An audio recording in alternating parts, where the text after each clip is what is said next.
And now we will start with the second part of the day with a panel of experts called Global Competition and Logistics. So in this space, some industry leaders will analyze some logistics aspects of this industry, analyzing port efficiency, shipping companies, logistic operators, and transit times to key markets. We will also talk about tariffs and logistics in general, which are key to maintain the competitiveness of Chile in the table grape industry. The panelists of this part would be Mr. Ricardo Barckhahn from Cool Carriers, Mr. Iván Marambio, the president of Frutas de Chile, Mr. Felipe Infante from Quelen Fruits, also Felipe Kanacri of AMFRESH, Mr. Pablo González of Seatrade, and the moderator would be Mr. Ignacio Caballero of Frutas de Chile.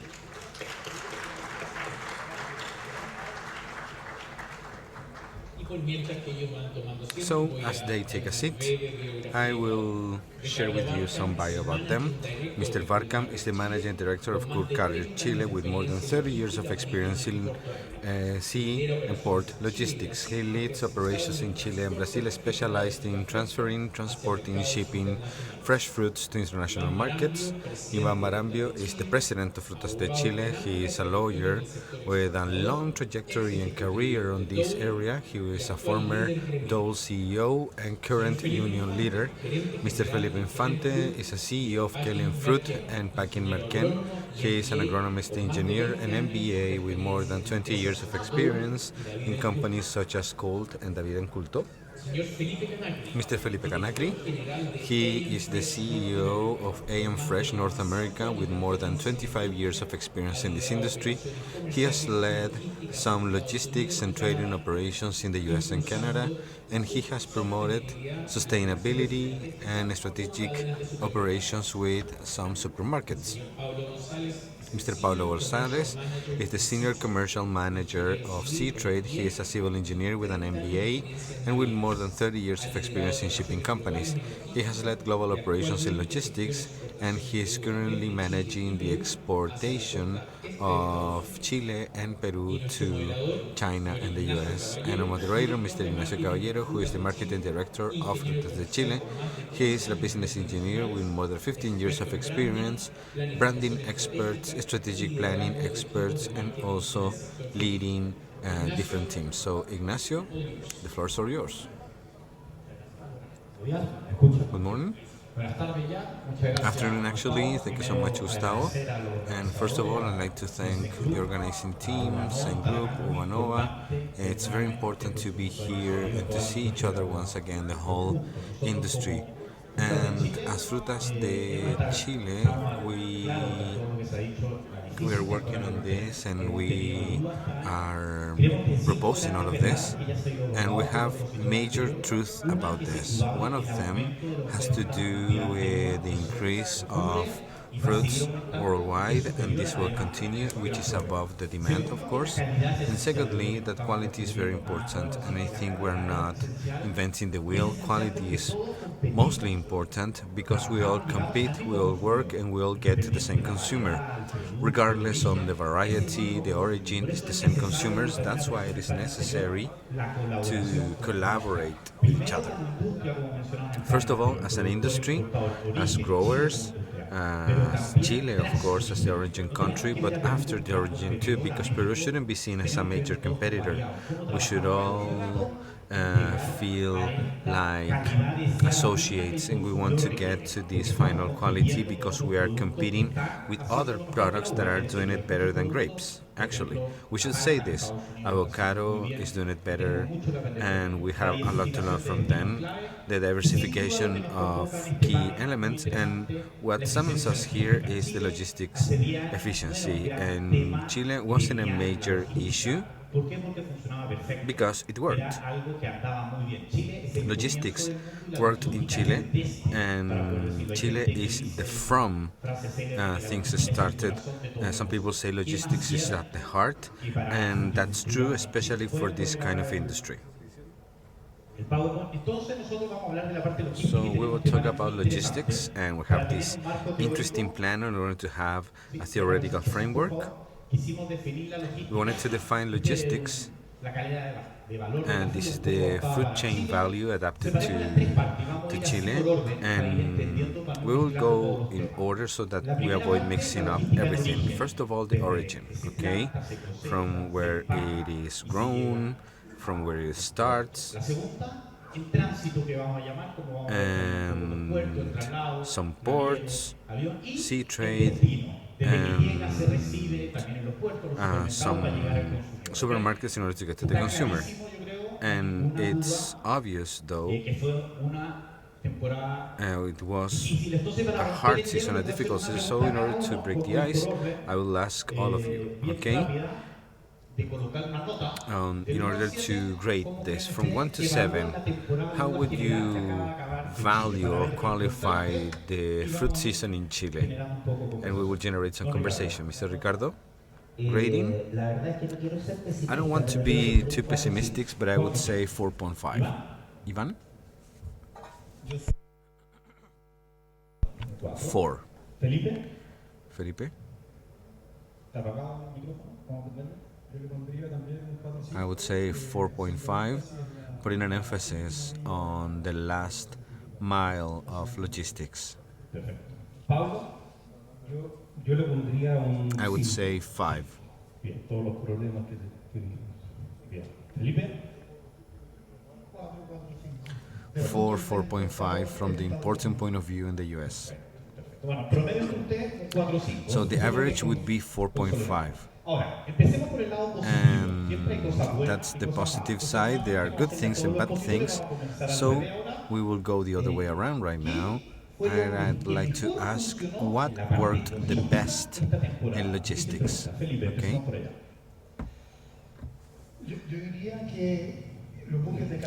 I would say the ships worked properly. Container was a lot more complicated, but bulk ships worked better. It's getting complicated though, especially when it comes to doing something, but I would say that those bulk ships worked better. We can do better though, and it's 5 to 10 days to take a container out of the port, especially considering fumigation with Chilean fruit.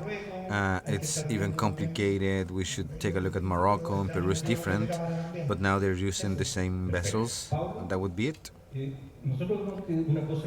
One of the things that worked well for us is the commitment of the industry, of our customers in general.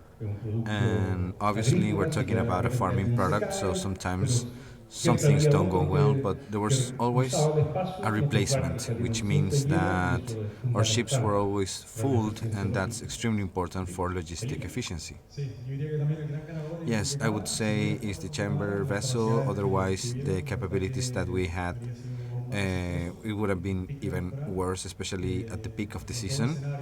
In both a scenario between containers and these kind of ships, there's a huge difference, of course. So I would say that the operation of the Chilean ports is also great. I would say that the production workers in general, I believe that has worked very, very well. And there's a lot of work for migrants, and a specific figure of 25,000 Bolivians that were during 2024 in Chile working in the food industry. We got to 65,000 this year, which is an extremely relevant number. It's not what we need though, but it's something that has been improving, and it's something I'd like to highlight. I would say 4 or 5 points. From the origin, I would say that our transit time is not the best. We were talking about 12 days without transferring, of course, and it's positive, with some great usage above 97%. And the other kind of success would be managing our team, especially when it comes to transit in the Panama Canal, considering these different restrictions. And I believe that we were quite successful in this area. And lastly, the partnership that we have with our whole terminal in the US. I believe that considering the hardships that we had, especially the hold that we had, we managed it properly and we were able to do it great.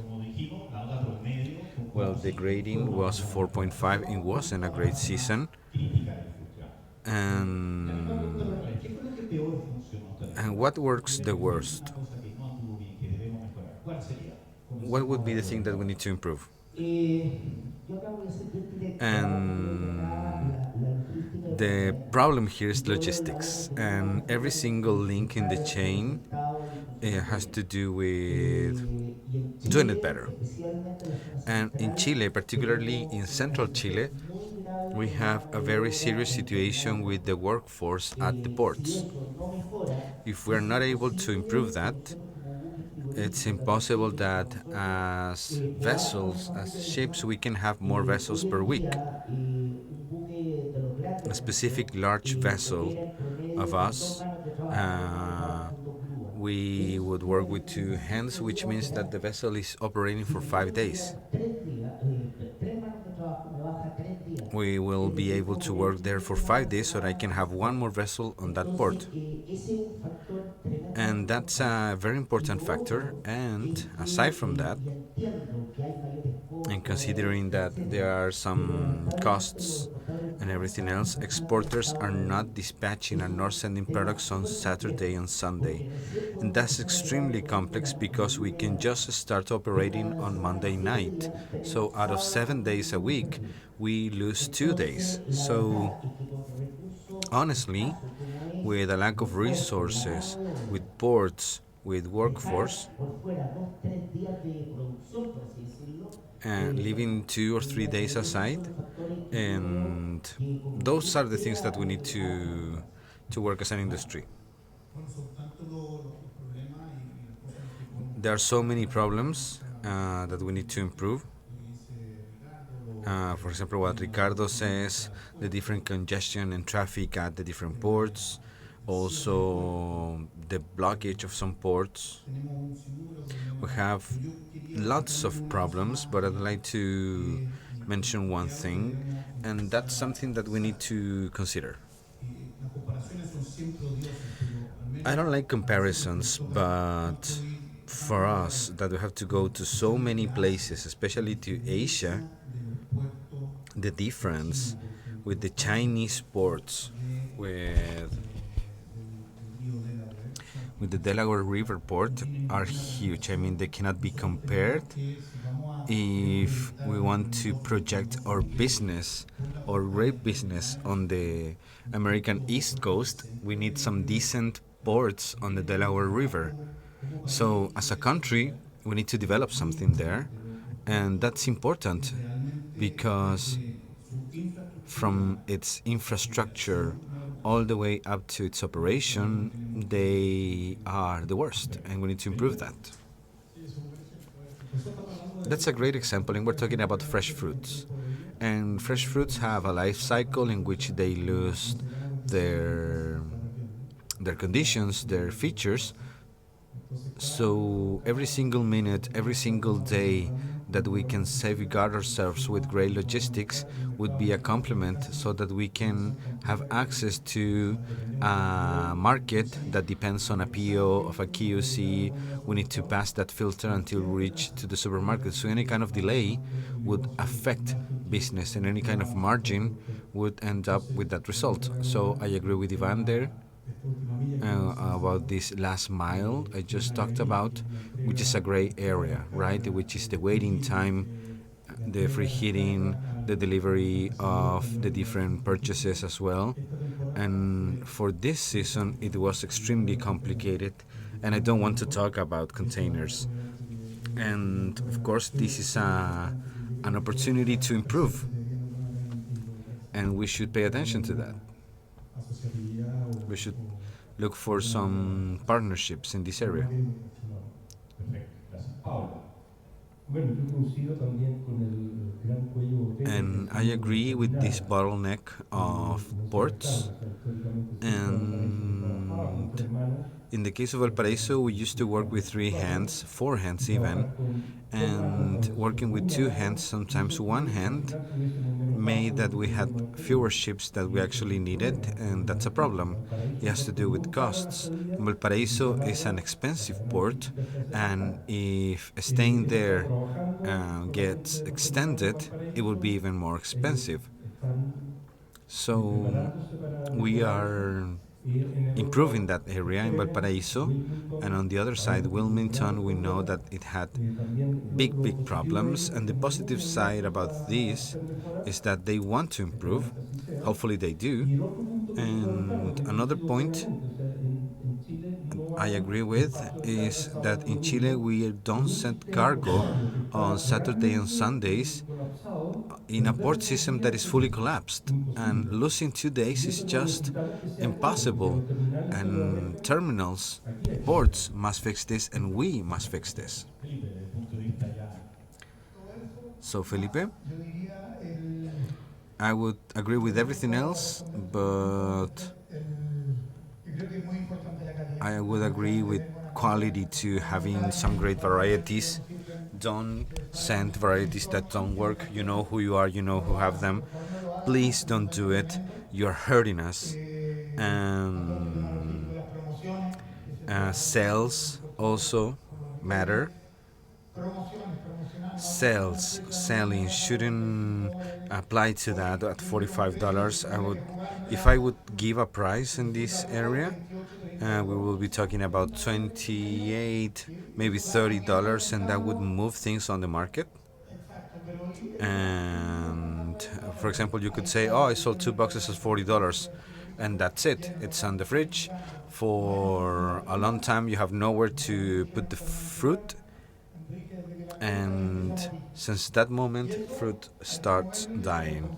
We need to move that around, and that's the responsibility of all of us, especially considering some conversations with Peruvians. And we usually don't want to talk about it with Peru, but Peru is important. And I remember that 10 years ago was that California was between 3 million, 4 million boxes a week, and in Chile was 1.5 million a week. So consumption, and I think Peru has helped with this. Peru has the best green grapes, but Chile has some great red grapes, okay? So I believe that we should talk with Peru. Nowadays we have 3 million boxes, and that's because consumption has increased.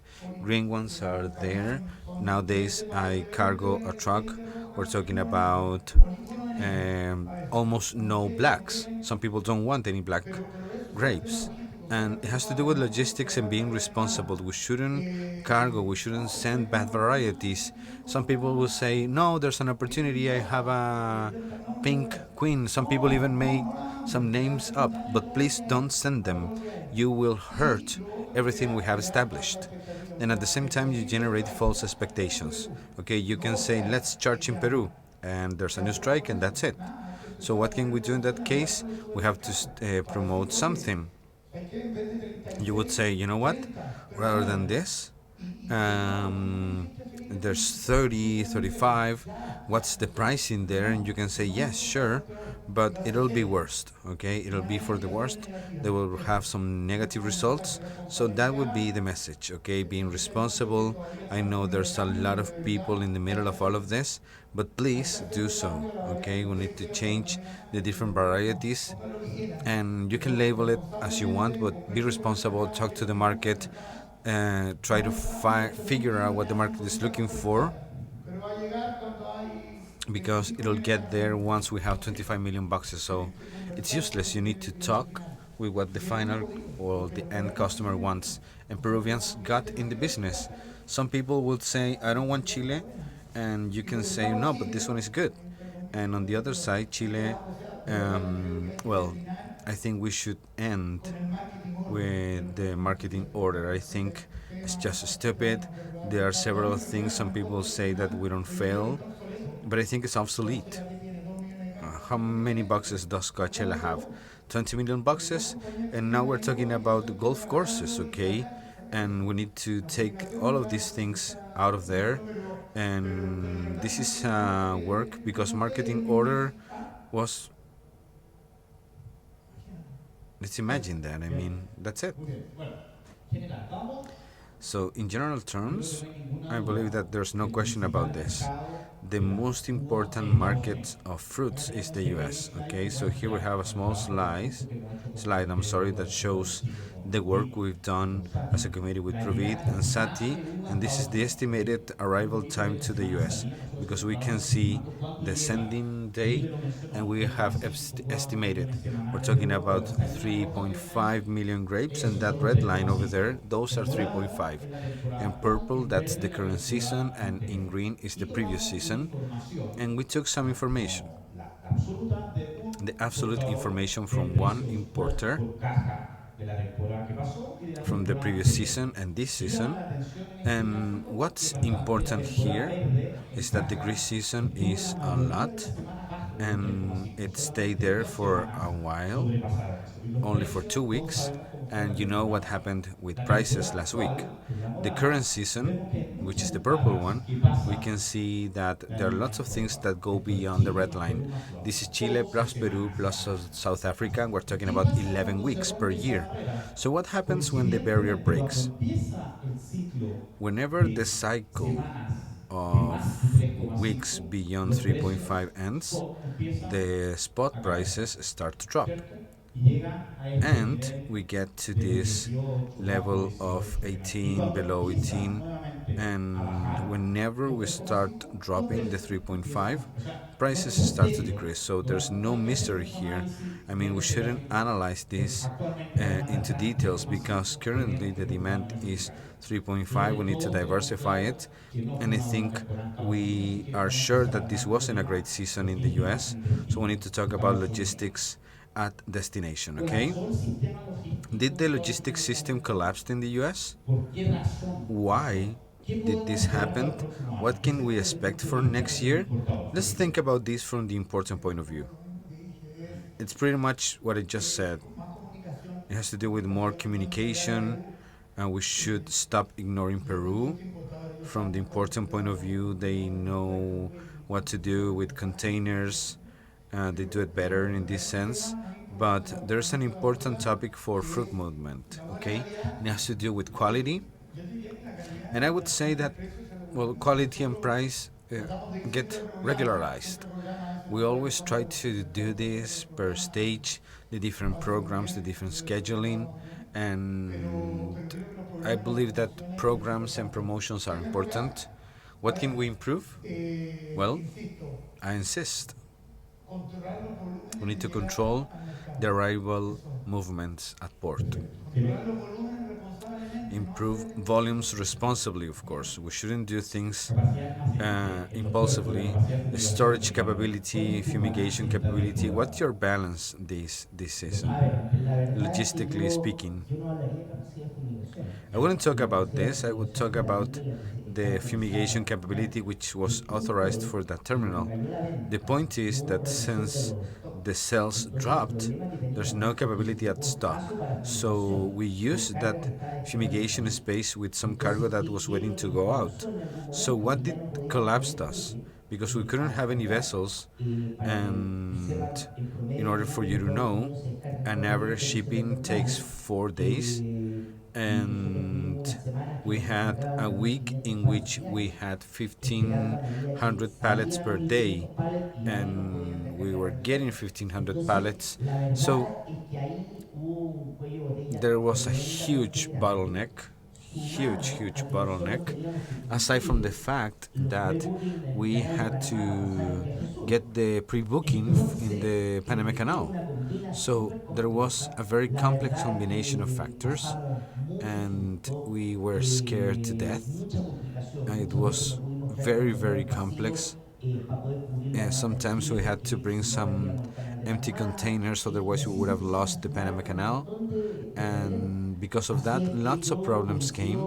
And I agree with Felipe in the sense that there are some promotions that should be considered, and at the same time that we should talk about this. But whenever we include the final stock, the logistics system just breaks. So Pablo, you mentioned Wilmington, okay? It didn't work on Wilmington, so what can you say about this? How did Wilmington work? How can we improve so that we can reduce that bottleneck? Do we need more ports? What can we do? I mean, yes, the system collapsed, but cells collapsed, so storage were filled. Because of that, cargo wasn't moved, and because of that, shipping couldn't be used. And in the particular case of Wilmington, I would say that a series of things happened. First of all, we had to wait for Wilmington's second season with the new administration. And secondly, well, we weren't there, so Wilmington pretty much wasn't there. So there was a lack of credibility, a lack of preparation too from the Wilmington port, and along the road we were correcting all of this. They were doing the best they could so that we could include our cargo, your cargo, and that was progressing, and we saw this. And nowadays we are working so that next season has everything prepared differently so that we can do it more efficiently. Now, if sales just collapsed, there isn't much we can do because the whole chain depends on every single link. Peru will be there, there's no doubt about that, and Peru will grow.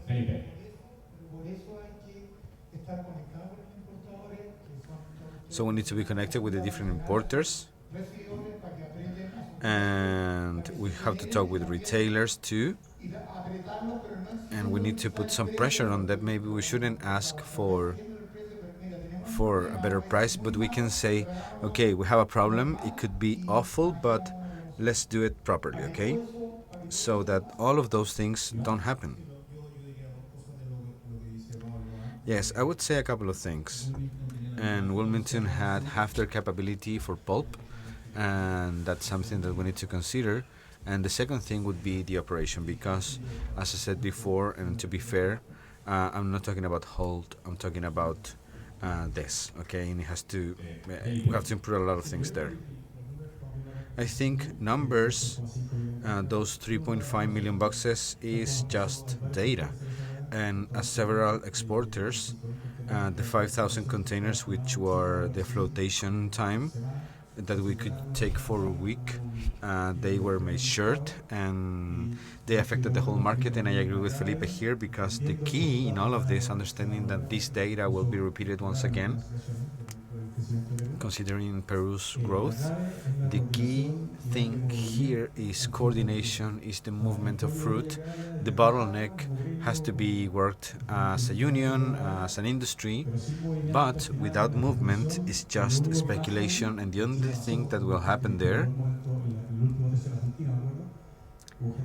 were people that were speculating, saying that the prices would go up, and this is a different dynamic, and we have to understand first of all that we have to be there and it works. And something else that was mentioned here, Felipe, Kanacri mentioned this, marketing order, because last season wasn't easy. There were lots of fruit post-marketing. What was this season like regarding post-marketing order? In our particular case, we are more focused on different varieties of grape. It was way better than the last season. We had lots of problems with inspection, lots of rejection in general terms, and I had to be there at the different fridges, and there wasn't a lot of disposition, and they were at the margin. and I would say that it was totally different. And something else that we need to talk about is the chamber vessels with in comparison to liners. Last season we had more liners, right? And this year we came back to 2/3 chamber and another one liner. So what's the future like for grape in cargo, considering the fumigation logistics, because there's a prioritization there? I would say that the cargo movement was reduced that year, and it had to do with the impact of all of this. And we are having a balance with the market, especially the way it was, and I insist, and this is a personal opinion, container liners provide some good service, but we cannot compare a refrigerated vessel with a container vessel. They are different kinds of operation, different kinds of economic scales, and a container vessel needs transportation time. It has a different kind of cargo. So I would say that whether we have fumigation or not, the chamber vessel would have its place. And obviously, because we offer direct service with this kind of traffic, and this goes in line with the different technicians. Some people would say that we need to get there earlier, and this has to do with money in the end. So I would say that, and obviously I believe in chamber vessels, but I think these kind of vessels had a great solution that will stay on time.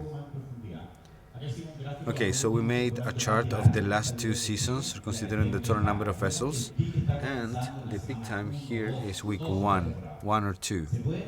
And can we start earlier? What can we do in order to improve that? Well, from my point of view, we're very happy to start earlier, but it has to do with the volume in order to get the vessel full, or maybe going up in a more open fashion, but we need to assess several factors, okay? We are trying to assess this for next season in order to start earlier, and we need to see if we have some plans being developed, and there's an intention there to start earlier, and we need to work on carozo. For example, carozo is a fruit that must leave early, fast, and efficiently. So I believe that there might be some very interesting combinations to start earlier. Pablo this year has a very important milestone, which were the first Peruvian vessels. Do you think this is going to increase, and what's the impact of it in Chile? Is it an opportunity or a threat? I believe it's an opportunity for a simple reason, because Peru it's a bit before us, okay? They don't have lots of capability in chamber in order to get lots of cargo there, but in order to start earlier, that could work if we had a combination of going to Peru and then coming to Chile and then to the US. So regarding volume, I think we can compensate that way.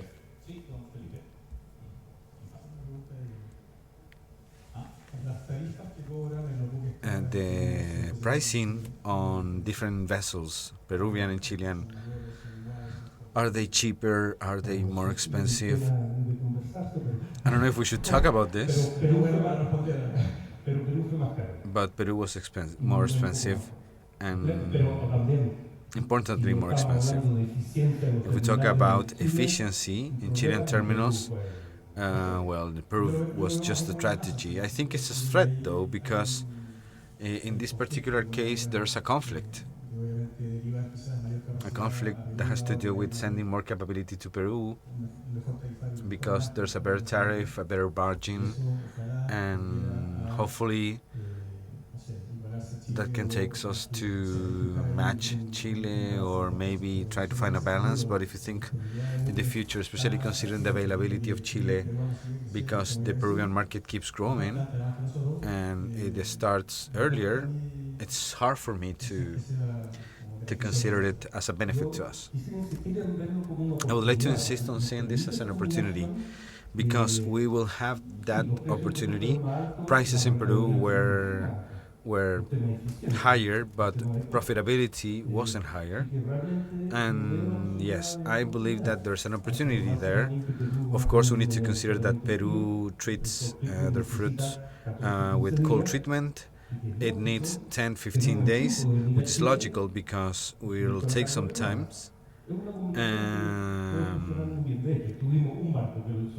And we had one vessel like that. Well, to wrap up with the US, the major topic here, tariffs. Okay, 10%. It's ongoing. What do we expect from that, and what's the impact it's going to have for next season? Well, we've talked to our retailers, and they are trying to help us. Okay, and nowadays we're started with the citrus season, and we've been talking to them, and there was a price because there was a major uncertainty in all of this, and we're still waiting for this. And let's see what Trump says. But South Africans were telling us 30% tariff. We're out of that. So if they say 30%, they're out of it. And then Chile and Peru would be the pretty girls at the party, and they will be saying, okay, let's go up, let's go up. And retailers are contributing with that. They understand that, though, isn't good for anyone, because the final customer will suffer, and prices have been going up in the supermarket. It's not 100% though, it's not, but it's an important amount. Okay, we're talking about maybe 65%, and prices are staying. I know this is grape, but talking about citrus, I would say that $32 would be healthy for everyone. And just to talk and to agree with Felipe Infante,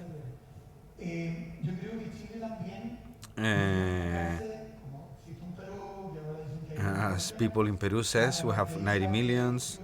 Piura specifically has renewed all of this, but I don't know if they have got a larger scale. But I believe Chile, with this variety situation, with these new varieties that we have, which are a lot, going to March, April, May, because that's the season where Chile is needed the most. And we are asking for lots of fruits to those who work for late red fruit. We do it as late as possible because Chilean red fruit is just the best. Even crimson is still there, and we should focus on March, April, and trying to get to May. We get some fruit, and since Mexico started late, we send this to Nogales, okay, so that we can reach the business program of our retailers. And that's the message, okay? Greens have been reduced because Jalisco is there. They have 4 or 5 million boxes, but grape isn't that good. But for red, I would insist on Chile rather than having this kind of vessel, which is very important for December.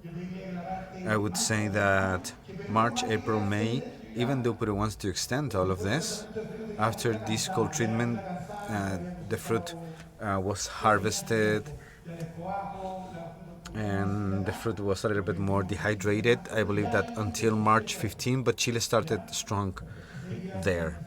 That would be my message. I don't know if I answered your question, but I wanted to say that. Let's say Felipe Infante can answer that. Well, tariffs are just a disgrace. Okay, first of all, because it generates some uncertainty. This kind of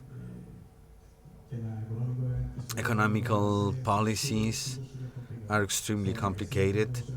They affect our business and they hit us in the last line. I mean, $2 per kilo of grape. At the different varieties, we're talking about 20 cents, and which is a lot of money. Secondly, there's no clarity here because There are some people that say, okay, the launching time, others say the arrival time. Information hasn't been good, which generates even more uncertainty. So as Felipe was saying, there are some products, and considering the Sutrix, products that will be out of the market. So now you're planning your business as an exporter, as someone that hires would be affected by this tariff. So it's very, very complex. And I don't think, as far as I'm concerned, I don't think I should be involved in all of this, considering that the retail will take all of this and will make an effort. They will make an effort, of course, and they will increase logistics at destination, but it will be paid by the last line in the end. So I hope that in short term this would be eliminated. I don't think so, but I hope so. How are we working on this? I agree with Felipe Infante. I believe this is very, very bad news for our industry. If we talk about these $15 billion are exported, including mining from the US, from Chile to the US, 5 billion are affected by these 10% tariffs. Out of those, 250 are salmon, 2,000 are fruit. So we have two major products being affected. And that's the first point. And someone is paying for that. It doesn't matter who, but someone is paying for that. And it will affect costs in Chile. It will affect the consumer, the final consumer. It will affect the demand because you may change product. And the worst thing, or maybe one of the worst things, is that in order to get out of this, we have to change our market. So we have to flood a market that was good, then it's going to be bad. And lastly, what happens with local economies? They get destroyed, people won't have money to buy, and you start cutting things. So all of this is just bad news. And the worst news of all of this is that it doesn't seem like this is going to end in the short run. Negotiations, all countries are negotiating. Chile is negotiating, but we're negotiating the same as Peru. Peru also has a non-disclosure agreement with Peru. They have a schedule of meetings that should work from here to the first week of June. I don't think so, though. There's no good information here. I don't think tariffs are negotiable. So uncertainty is real, and it doesn't seem good for the future. Well, because of time, we will skip some questions so that we can talk about the origins. So what are the most important problems? I mean, what was the logistics at origin like? I would say it's not good. With the exception of the amount of workers, which has been more than enough, we haven't had any problems. I would say that there are lots of bad things regarding origin, and the investment side hasn't worked properly.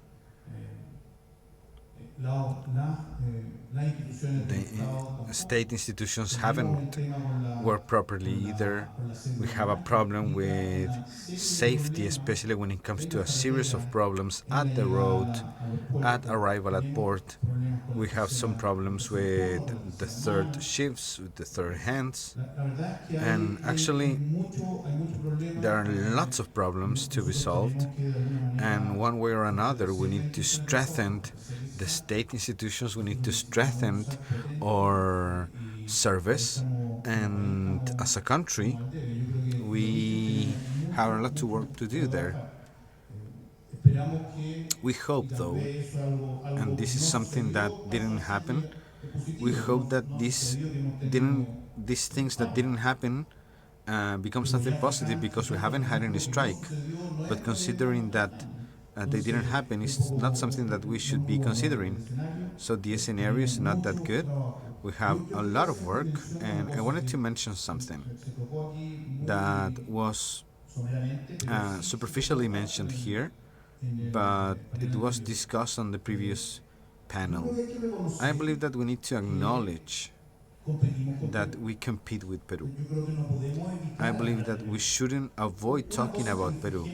One thing is putting an emphasis on how can we improve, of course. But the other thing is saying, you know what? Let's focus on us because we have a competitor, which is Peru. We compared with cherry, of course, in the previous panel, and well, cherries have no competitors, but grapes have competitors. So the scenario is very, very different. And one of the things that we should pay attention to and that we need to improve is our logistic or origin logistic.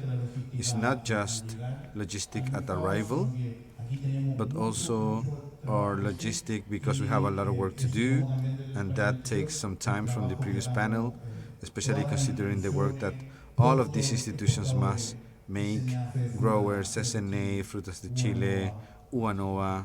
I don't know if I'm missing one, but the idea is that no one is left aside. We should all work by promoting the things that we have to promote so that we can improve better and eventually we could work. And to conclude, I will ask something to all of you that can rapidly say the things that we can work in. First of all, the importer of the first season, and a couple of things that we need to improve in the long run as well. Felipe? I've said it, but first of all, we need to work with Peru. I don't know what can we work in, but we need to work with them. We need to understand what's happening because we need to work with our importers, not just sending fruit. You need to go there, you need to see how things are working, analyze what we can do, and this 10-year movement now is 3.5 million. Hope that stays. I hope that remains. And in the long run, I would say once again, logistics, the Wilmington port, that's something that we need to work because the port would be monopolized as Holt. So if that one fails, we are in deep problems. And that's it. I mean, I think working varieties, they send some negative settlements. I don't know where they get money, but they keep sending. And I told them, okay, that was expensive. I mean, stop doing it. That's it. Pablo?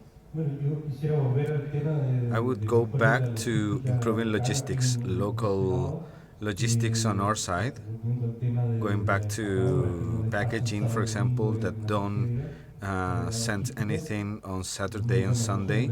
They must have some good reasons, but it affects logistics, of course. It's a system that is fully collapsed, as I said before. So losing 2 days is just unbelievable, and we're working with Wilmington, of course. There are lots of things to improve there. And everything else, well, if you're thinking about diversifying our market, we can have vessels from the US, from Europe. Why not? Because that would also help the US system. We can avoid tariffs there, so that can work. In the long run, we don't have this in the business. Everything is short term and everything is urgent. There's no time to waste in here. Not only logistics, a destination in the US as a major destiny, we shouldn't forget about containers towards Asia. They have a lot of things to improve too. They have lots of transit issues, different shipping companies, different services, and of course we're talking about a longer transit time than the US, and they have a major potential on the consumer. And of course we are in a process in which we need to diversified our market. I mean, it has been used a lot, but we need to do it. We need to do it well. If we need to go back to Europe, well, there are resources, there are lots of experience, and there's a lot of work. And well, logistics issues that have been analyzed, of course, must be faced, and that's the go-to, right? But something that hasn't been mentioned a lot has to do, first of all, with coordination. Okay, we need to be more coordinated. Growers, exporters, crossing the border, of course, whenever one goes, going to import, what the user wants, how is it produced. And I believe these are things that we need to do, to coordinate better among the different players so that we can improve logistics and coordinate it with our competitors too, so that we can increase our demand. I mean, volumes will grow, and we have to promote all of this. And it is sad that when this season we noticed that fruit wasn't moving around, we were asking ourselves, what can we do? But how can we do this if the Peruvian fruit has filled the market? And Peruvians were not putting money for advertising, so we need to coordinate with that. And lastly, and this isn't mentioned a lot, we need to put a lot more emphasis on our advertising, and not only private but also from the state. We need to do better, especially when it comes to improving the Chile brand. It is important to do this with a great product, to be sure that we are producing a great product. And at this point we have to talk about many things, but we shouldn't leave promotion aside. It's extremely important that we keep working on advertising, because successful experiences are there. I usually talk about this a lot, but whenever we think that the most successful fruit nowadays is kiwi, the New Zealander kiwi, which is hairy, it's ugly, you need to break it in half so that you can eat it, but it grows in volume and it grows in time. Why? Because they invest $100 million a year. What about the American avocado? Well, the Mexican avocado, I'm sorry, a single market. The only thing they do is just growing, increasing its price. Why? $70 million in advertising, the main advertising on the Super Bowl. So I think that's the way, and we need to do this in different areas: logistics, coordination, and promotion. Thank you, Iván. So, in order to conclude, what can you say? Well, from our point of view as bulk carriers, we will mainly work on ports. I think that's extremely important. We are talking about this so that we can run some joint actions, and I think we need to work together so that we can move forward. Regarding the volume coordination for dispatch, I think that we need to coordinate with our customers way better. But in the middle term, as a company, we are heavily working on a project that it's trying to change ships, to change vessels, and hopefully we can have them in Chile very soon. These are major vessels. There are other vessels that are smaller, suited for the Chilean market, and hopefully we can have one of those in Chile. Well, first of all, thank you so much. You are all invited. We have an event on August 13 and 14 in Lima. Thank you.